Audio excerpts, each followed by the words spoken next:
Hi, everyone. Thank you so much for joining me. I do a daily numerology and astrology blog, and this one is going to be for the 6th of December 2022, sending out a lovely little happy birthday to one of my friends, Marianne, and I hope she has a wonderful day.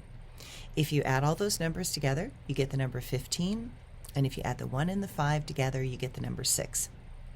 The number 6 is one of my favorite numbers for the year because it's a year where we actually try to drop in and we actually try to find what is really most meaningful to us, and we get quiet and we regroup.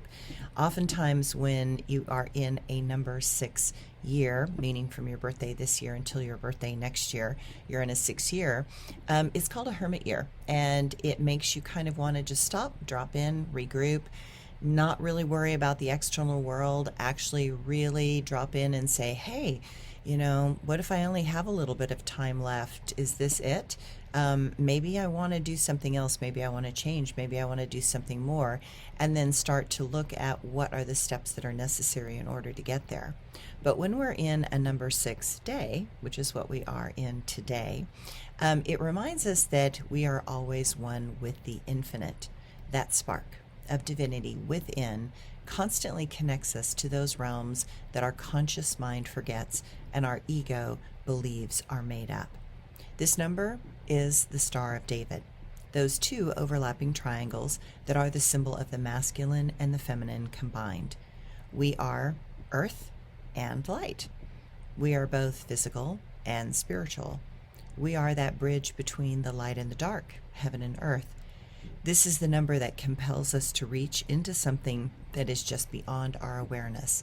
It reminds us that sincerity opens us to that energy that is bigger than our experience.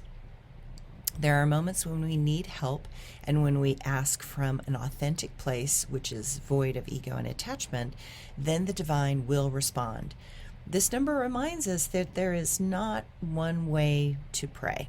There is no wrong way to ask sincerely for help from the divine, but that help may not come in the form that we want. It may come in the form of those that love us and those that will try to help us. It may come in small messages and synchronicities that spontaneously remind us that we are not alone. Today, remember that there is no wrong way to connect to God, Spirit, or those divine forces that exist beyond our awareness. And know that when we have a pure heart, that is when those messages are best received. The astrology for today.